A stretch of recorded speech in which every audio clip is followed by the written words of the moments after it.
வணக்கம். இன்றைக்கி நம்ம பார்க்க போகிற சமையல் என்னென்னு பார்த்திங்கன்னா, ஒரு அருமையான கருப்பு உளுந்து புட்டு எப்படி செய்யலாங்கிறத பார்க்கலாம். ரொம்ப டேஸ்ட்டாக இருக்கும். செய்கிறது பார்த்திங்கன்னா ரொம்ப ஈஸியாக பண்ணிடலாம். இட்லி தோசை மாவு இல்லைன்னு கவலைப்படுறதை விட்டுட்டு இது மாதிரி டக்குன்னு பண்ணிடலாம். ஒரு 15 நிமிஷம் தான் ஆகும். 15 நிமிஷத்துலேயே ஒரு ஆரோக்கியமான கருப்பு உளுந்து புட்டு எப்படி செய்யலாங்கிறத பார்க்கலாம். ஒரு கடாய் எடுத்துக்கலாம். நல்லா கனமான கடாய் எடுத்துக்கோங்க. மெஷரிங் கப்பில் 1 கப் அளவுக்கு கருப்பு உளுந்து எடுத்திருக்கேன். இது வந்து முழு உளுந்து. நீங்கள் உடச்ச உளுந்து சேர்க்குறதுனாலும் சேர்த்துக்கலாம். இதை நல்லா செவந்து வர அளவுக்கு வறுத்துக்கலாம். இப்போ உளுந்து நல்லா வறுபட்டுருச்சு, நல்லா கொஞ்சம் லைட்டாக செவந்துருச்சு. அதே சமயம் நல்ல வாசனையும் வருது. இது இப்போ கேஸ் அமர்த்திட்டு வேறு பிளேட்டுக்கு மாற்றிக்கலாம். இதிலே வச்சுருந்தீங்கன்னா உங்களுக்கு மேற்கொண்டு சூடு ஏறி கருகிறதுக்கு வாய்ப்பு இருக்குது. அதனால் வேறு பிளேட்டுக்கு மாற்றிட்டு ஆற விட்டுட்டு மிக்சியில் சேர்த்துட்டு பார்க்கலாம். இப்போ ஒரு மிக்சி ஜார் எடுத்துக்கலாம். இப்போ நம்ம வறுத்து வச்சுருந்த இந்த கருப்பு உளுந்து நல்லா ஆறிடுச்சு. இப்போ இது ஒரு மிக்சி இந்த ஜாரில் சேர்த்துக்கலாம். இப்போ இதை நல்லா அரைச்சிக்கலாம். அதாவது ரொம்ப நைஸாக அரைக்கக்கூடாது. அதே சமயம் ரொம்பவும் குறக்குறன்னு இல்லாமல் கையில் தொட்டு பார்த்தோம்னா அந்த நரநரப்பு தெரியணும். அந்தளவுக்கு குறக்குறன்னு இருந்தால் போதும். இப்போ இதை அரைச்சிட்டு பார்க்கலாம். இப்போ அரைச்சிட்டு வந்தாச்சு. இந்த அளவுக்கு இருக்கணும். கையில் அந்த லைட்டாக அந்த நரநரப்பு தெரியணும். நல்லா நெருன்னு இருக்குது மண் மாதிரி. ஸோ இந்த மாதிரி தான் இருக்கணும் பதமாக. ரொம்ப நைஸாக அரைச்சிட்டோம்னா களி மாதிரி ஆயிடும். அதனால் எப்போயுமே புட்டுக்கு அரைக்கும்போது இந்த மாதிரி நெருன்னு தான் இருக்கணும். இப்போ ஒரு பவுல் வச்சுருக்கேன். நம்ம இந்த மெஷரிங் கப்பில் தான் அளந்து எடுத்தோம். 1 கப் அளவுக்கு கருப்பு உளுந்து எடுத்தோம். இப்போ வறுத்து அரைச்சதுக்கப்புறமும் அதே அளவு கரெக்டாக இருக்குது. இப்போ இது ஒரு பவுலில் சேர்த்துக்கலாம். இப்போ இதில் தேவையான அளவுக்கு உப்பு சேர்த்துக்கலாம். இப்போ இதில் பார்த்திங்கன்னா தண்ணி வச்சுருக்கேன். இது கை பொறுக்கிற அளவுக்கு சூடாக இருக்கணும். ரொம்ப கொதிக்கிற அளவுக்கு இருக்கக்கூடாது. இப்போ அந்த தண்ணியை கொஞ்சம் கொஞ்சமாக சேர்த்து நம்ம மிக்ஸ் பண்ணி விட்டுக்கலாம். ஃபஸ்ட்டு உப்பு போட்டிருக்கேன். அதை நம்ம கலந்துட்டு கொஞ்சம் கொஞ்சமாக ஊற்றி நம்ம நார்மலாக புட்டுக்கு நம்ம எப்படி பெசருவோமோ அதே மாதிரியே பெசரிக்கலாம். நல்லா வாசனையாக இருக்குது அந்த கருப்பு உளுந்து. வீட்டில் நம்ம பொடியெல்லாம் அரைக்கிறதுக்கு நார்மலான உளுந்து சேர்க்காம இந்த மாதிரி கருப்பு உளுந்து வச்சு பொடி செஞ்சிங்கன்னா ரொம்பவே நல்லது. சாதாரண கடைகள்லாம் கருப்பு உளுந்து கிடைக்க மாட்டேங்குது. பெரிய டிபார்ட்மெண்ட் ஸ்டோர் போனால் தான் கருப்பு உளுந்து கிடைக்கிது. அந்தளவுக்கு யாருமே இப்போ அதை யூஸ் பண்ணுறதில்ல. இட்லியாக போட்டால் பசங்க சாப்பிட மாட்டேங்கிறாங்க அப்படின்னா இந்த மாதிரி பொடி செய்யலாம். இந்த மாதிரி தோசை ஊற்றலாம். இல்லை இந்த மாதிரி புட்டு செஞ்சு கொடுத்தோம்னா அதுங்களுக்கு அந்த கலர் தெரியாது, சாப்பிட்ருவாங்க.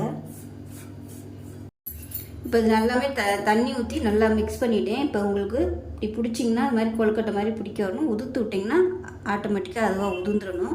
இதுதான் அந்த புட்டுக்குள்ளே கரெக்டான பதம். இப்போ இது நம்ம இட்லி பானையில் தண்ணி நான் காய வச்சு வச்சுருக்கேன். தண்ணி சூடாகட்டும். இப்போ இதில் பார்த்தீங்கன்னா நம்ம புட்டுலாம் புட்டு இடியாப்பம்லாம் வேக வைக்கிறதுக்குள்ள ஒரு தட்டு இருக்கும் இல்லையா, அந்த தட்டு நான் எடுத்திருக்கேன். இப்போ நம்ம கலந்து வச்சுருக்க இந்த மாவு இப்போ இதில் நம்ம சேர்த்துக்கலாம். துணி ஈரம் பண்ணக்கூடாது. துணி நல்லா ஈரம் இல்லாமல் தான் இருக்கணும். இடியாப்பம் அது புட்டு பண்ணுற அது அச்சு இருந்துச்சுன்னா நீங்கள் அதில் கூட வச்சுக்கலாம். இப்போ இது ஆட்டோமேட்டிக்காக நல்லா உதுந்து தான் இருக்குது. அப்படி ஒரு வேளை உங்களுக்கு கட்டி கட்டியாக இருந்துச்சுன்னா ஜல்லடையில் வச்சு நீங்கள் சளிச்சுக்கோங்க. லைட்டாக அப்படி கையை வச்சு அழுத்தி அழுத்தி விட்டிங்கன்னா உங்களுக்கு நல்லா உதிரியாக வந்துடும். இப்போ இந்த மாவை சேர்த்துட்டு நம்ம மூடி வச்சிடலாம். ஏன்னா வேர்வை தண்ணி பட்டுச்சுன்னா உங்களுக்கு ஒரு மாதிரி இப்படி நசன்னு ஆயிரும். அதனால் நம்ம மூடி வச்சிடலாம். தண்ணி நல்லா கொதிக்க ஆரம்பிச்சிருச்சு. தண்ணி நல்லா சூடு ஏறி கொதிக்க ஆரம்பிச்சதுக்கப்புறம் தான் நம்ம அந்த தட்டை வச்சு மூடி வச்சிடலாம். இது நல்லா ஒரு 3 நிமிஷம் வேகட்டும். அது நல்லா வேகும்போது வாசனை வரும். அந்த ஸ்டேஜில் நம்ம அமர்த்திடலாம். அதுவும் இல்லாமல் இதுலேருந்து நல்லா ஆவி வரும். ஆவி வந்தோடனே நம்ம அமர்த்திடலாம். இப்போ நல்லா 3லேருந்து ஒரு 4 நிமிஷம் ஆயிடுச்சு. எப்படி இருக்குன்னு பார்க்கலாம். ஓப்பன் பண்ணி பாருங்கள். பார்க்கையில் அடுப்பு நல்லா குறைச்சி வச்சுக்கோங்க. இல்லைன்னா உங்களுக்கு ஆவி கையில் அடிக்கும். எடுத்து இந்த மாவு கையில் எடுத்து லேசாக இப்படி அமுக்கி பார்த்தீங்கன்னா உங்களுக்கு அப்படியே உருண்டு வரும். பாருங்கள், இந்த மாதிரி உருண்டு வரும். வந்துச்சுன்னா உங்களுக்கு மாவு நல்லா வெந்துருச்சுன்னு அர்த்தம். நார்மலாக நைஸான மாவுனா உங்களுக்கு நல்லா உருண்டுக்கிட்டு வரும். இது நம்ம நெருன்னு அரைச்சிருக்கனால அந்தளவுக்கு உருட்டை வரல, லேசாக வருது. போதும். இப்போ எடுத்துடலாம். வேறு பிளேட்டுக்கு மாற்றிக்கலாம்.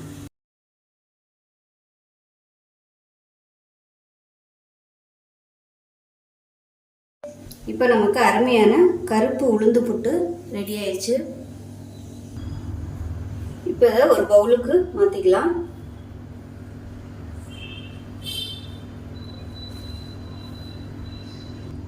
இப்போ இதில் ஒரு 2 கைப்பிடி அளவுக்கு துருவன தேங்காய் சேர்த்துருக்கேன். இதை வந்து மிக்சியில் அரைச்சிக்கலாம். அதாவது தண்ணியெல்லாம் ஊற்ற வேணாம், சும்மா பல்ஸ் மோடில் 2 சுற்றி எடுத்துக்கலாம். இப்போ அரைச்சிட்டு வந்து தேங்காயை சேர்த்துக்கலாம். துருவிட்டு அப்படியே சேர்க்குறத விட இது மாதிரி மிக்சியில் போட்டு அரைச்சிட்டு சேர்த்திங்கன்னா உங்களுக்கு நல்லாயிருக்கும் சாப்பிட்றதுக்கு. இல்லைன்னா அந்த தேங்காய் வந்து பெருசாக இருக்கும், கடிபடும். இதுனா கொஞ்சமாக நீங்கள் போட்டாலும் நிறைய போட்ட மாதிரி இருக்கும். இப்போ இதில் வந்து சர்க்கரை சேர்த்துக்கலாம். நான் வந்து ஆர்கானிக் சர்க்கரை தான் சேர்க்குறேன். இது வந்து ஃப்ரிட்ஜில் இருந்ததுனால கெட்டியாக இருக்குது. இப்போ இந்த சூட்டோடு நம்ம மிக்ஸ் பண்ணும்போது சரியாயிடும். இனிப்பு வந்து உங்களுக்கு தகுந்த மாதிரி நீங்கள் சேர்த்துக்கோங்க. இப்போ இதில் நெய் சேர்த்துக்கலாம். நெய் வந்து சும்மா 1 டீஸ்பூன் போல் சேர்த்துக்கலாம், உங்களோட விருப்பம் தான். இப்போ இதில் வந்து நீங்கள் முந்திரி பருப்பு சேர்க்குறனாலும் சேர்த்துக்கலாம். நெய்யில் வந்து முந்திரி பருப்பு தாளிச்சிட்டு நீங்கள் இதோட சேர்க்குறதுனாலும் சேர்த்துக்கலாம். நான் வந்து இன்றைக்கி வெறும் நெய் மட்டும்தான் சேர்த்துருக்கேன். இதை நல்லா கலந்து விட்டுறலாம். இனிப்பு பிடிக்காது, அதாவது சுகர் பேஷண்ட்டாக இருக்கீங்க, இனிப்பு சேர்க்குறது பதிலாக என்ன பண்ணலாம் அப்படின்னு நினச்சிங்கன்னா இதை வந்து நீங்கள் தாளிச்சிக்கலாம். தாளிச்சிட்டு காலையில் பிரேக்ஃபாஸ்ட்டாக கூட நீங்கள் எடுத்துக்கலாம். நான் வந்து அடுத்த வீடியோவில் அது எப்படிங்கிறது வந்து செய்யலாங்கிறத போடுறேன். இதோட நீங்கள் முட்டை சேர்த்து பொரியல் மாதிரி செஞ்சு சாப்பிட்டிங்கன்னா அதை விட ஒரு பெஸ்ட்டான டயாபெட்டிக் ஃபுட் இருக்கவே முடியாது. ஏன்னா உளுந்துமே நல்ல ப்ரோட்டீன், முட்டையும் ப்ரோட்டீன் சேர்க்கும்போது உங்களுக்கு நல்ல ஒரு ஃபில்லிங்கான ஒரு பிரேக்ஃபாஸ்ட்டாக இருக்கும் டயாபெட்டிக்கு. இப்போ எல்லாமே நல்லா கலந்துட்டேன். டேஸ்ட் பண்ணி பார்க்கலாம் எப்படி இருக்குன்னு. அருமைங்கிற வார்த்தையை விட அமிர்தம்னே சொல்லலாம், அந்தளவுக்கு அமிர்தமாக இருக்குது. ஸோ கண்டிப்பாக நீங்கள் வந்து இதை செஞ்சு பாருங்கள். நார்மலாக நம்ம உளுந்து சாதாரண உளுந்தில் செய்கிறத விட இந்த கருப்பு உளுந்து செஞ்சு சாப்பிட்றது ரொம்ப நல்ல சத்துக்கள்னு சொல்கிறத விட அளவுக்கு அதிகமான சத்துக்கள், எண்ணற்ற சத்துக்கள் எல்லாமே இந்த கருப்பு உளுந்தில் வந்து நிறைஞ்சிருக்கு. உடம்புக்கு வந்து ரொம்பவும் நல்லது. கை கால் மூட்டு வலி, நரம்பு பிரச்சனை, எல்லா பிரச்சனைகளுமே தீர்க்கக்கூடிய கருப்பு உளுந்து புட்டு அருமையாக ரெடி ஆயிடுச்சு. வாரத்தில் ஒரு 2 நாள், டெய்லி சாப்பிடணும்னு அவசியம் இல்லை.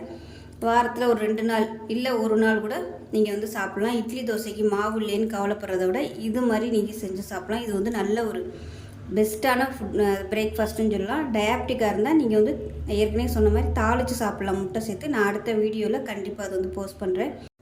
ஸோ அவ்வளோதான், இந்த அருமையான கருப்பு புட்டு நீங்களும் செஞ்சு பாருங்கள். செஞ்சு பார்த்துட்டு எப்படி வந்துச்சுங்கிறத சொல்லுங்கள். வீடியோ பிடிச்சிச்சின்னா லைக் பண்ணுங்கள், கமெண்ட் பண்ணுங்கள், சேனலை சப்ஸ்கிரைப் பண்ணுங்கள், பக்கத்தில் உள்ள பெல் பட்டனையும் ப்ரெஸ் பண்ணுங்கள். நன்றி.